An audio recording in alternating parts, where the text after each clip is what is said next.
अस्सलाम वालेकुम ट्रेडर्स, कैसे हैं आप लोग? उम्मीद करता हूँ आप लोग ठीक होंगे।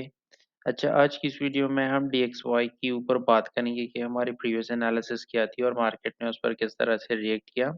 जैसे कि आप देख सकते हैं कि इस एरिया पर हमने ये कहा था कि मार्केट इस जोन को रिटेस्ट करने के बाद ऊपर जा सकती है और ये था 1905 का एरिया।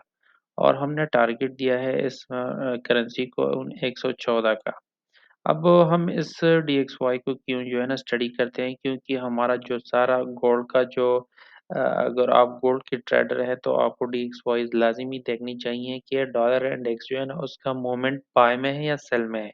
तो यहाँ पर हम क्लियर देख सकते हैं कि गोल्ड DXY का यानी डॉलर इंडेक्स का जो मोमेंटम है और जो ट्रेंड है वो बाय का है।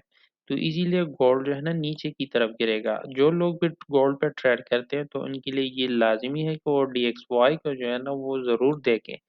अब ये तो हुई हमारी प्रीवियस एनालिसिस और अभी हम चलते हैं देखते हैं कि DXY ने हमारी एनालिसिस के मुताबिक किस तरह से रिएक्ट किया। अगर यहाँ पर देख ले तो मार्केट 1905 के एरिया पर थी, लेकिन अभी मार्केट 1906 के एरिया तक जा पहुँची है।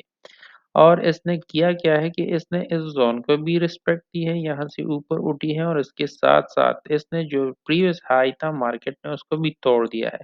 अब इसको तोड़ने के बाद मार्केट रिटेस्ट पर यहाँ तक आ सकती है और दोबारा जो है ना 114 के ऊपर जा सकती है। अगर मार्केट DXY की मार्केट यहाँ तक 1914 तक जा सकती है, तो फिर होगा क्या? अगर मार्केट यहाँ तक जाती है तो गोल्ड जो है ना वो सीधा 1600 के एरिया तक गिर सकता है।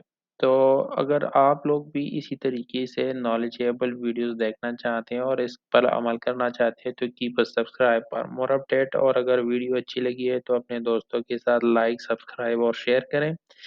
इसके अलावा अगर आप हमारी टीम का हिस्सा बनना चाहते हैं तो नीचे दिए गए डिस्क्रिप्शन में हमारे रिकमेंडेड ब्रोकर के साथ अकाउंट ओपन करें, उसके साथ डिपॉजिट करें और उसका स्क्रीनशॉट हमें ईमेल कर दें। Keep us subscribed for more updates. Thank you.